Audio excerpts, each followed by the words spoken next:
My name is Caitlin Groves. And my name is Garrett Slyer. And welcome to the 5th edition of Fort Hill Student News. This week's shout out goes to the Ecology Club. The Ecology Club is an organization of Fort Hill that strives to raise awareness for environmental issues. They will be having several fundraisers this year, including the Chimpanzee Project and Nothing But Nets. They are also working to certify Fort Hill as an official green school. So get involved and help out. If you have any questions, visit Ms. Stark at room 309. Our Student Life segment today will focus on how to better yourself in the new year. The Oral History segment will focus on the history of Fort Hill. Our Current Events segment will focus on the major events of 2015. Now, on to Student Life.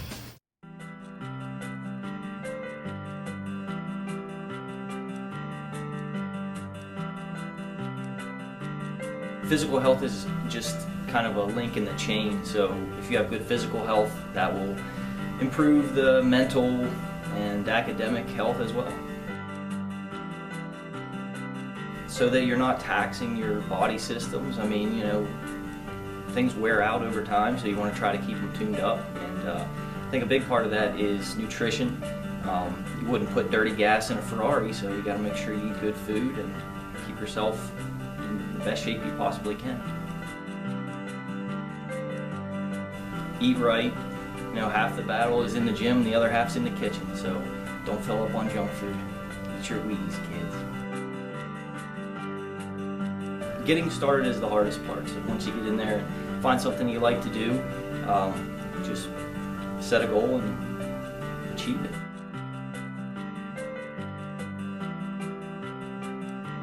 Students should do well in school because their education truly is an indicator of their success in life and their keys to the future and opportunities in the future.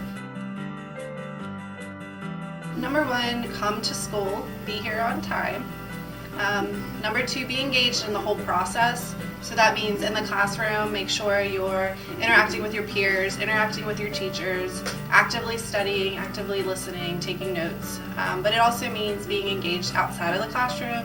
That might be joining clubs, being in extracurricular activities, working part-time, something that's going to better yourself outside of the classroom as well. Makes you feel tied to the whole school experience.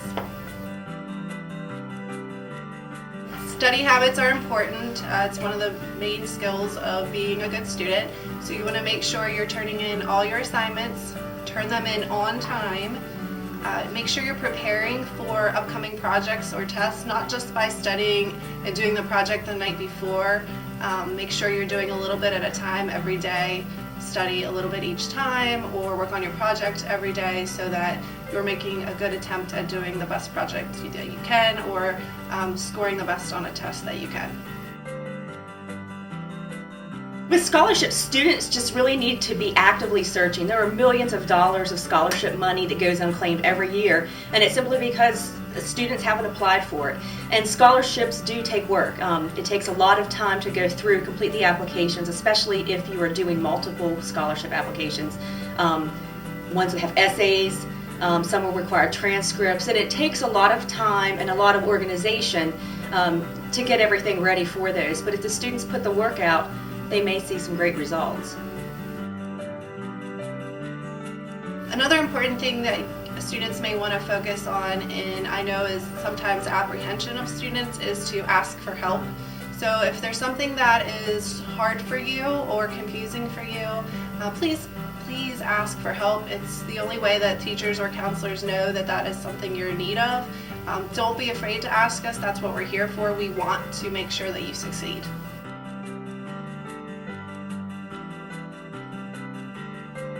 It's important to have good mental health so that you have good overall health. Your mind is a very powerful thing, and you can talk yourself into things, you can talk yourself out of things. Just like you would exercise for a sport to excel, you should practice exercising your mind. Challenge yourself by taking courses that are a little bit more rigorous. If you're mentally healthy, that means you have a strong sense of self. You know who you are, you know what you believe in, you know what you want to achieve, you know what you're looking forward to doing in life. You're much less susceptible to peer pressure.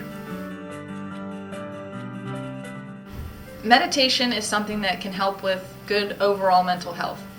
Learning how to relax, learning how to calm down, learning how to do deep breathing. It's definitely something that I've used in my life. It's definitely something that I've seen other people use to their advantage. You just have to learn how to do deep breathing. When you feel yourself starting to get worked up, you have to learn how to try to calm down. Did you know? Exercising stimulates the brain and releases chemicals called endorphins, causing you to feel happy.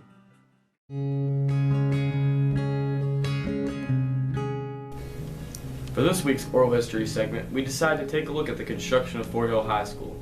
Here's what we found.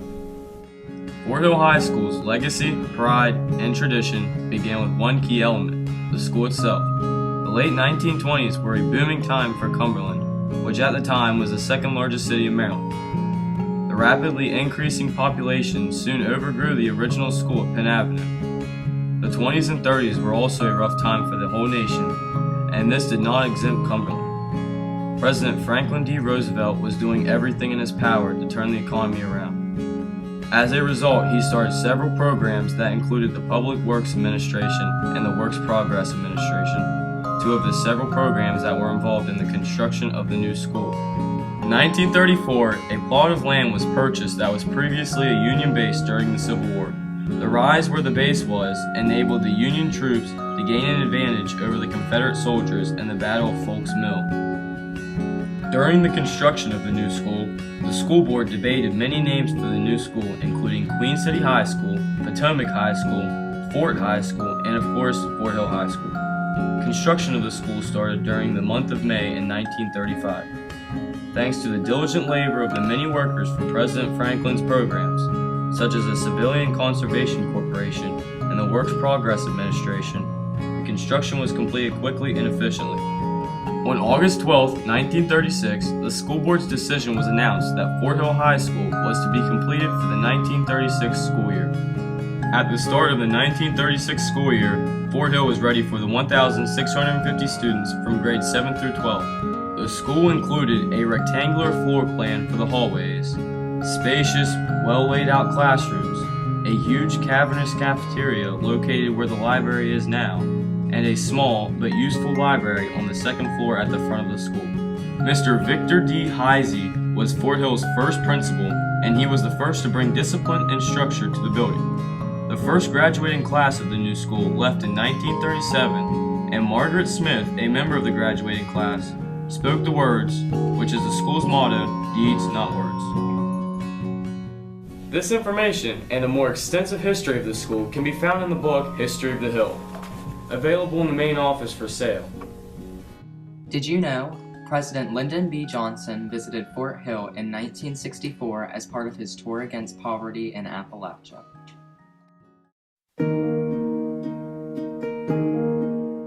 For this week's current events segment, we decided to take a look back at the significant events in 2015.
Did you know?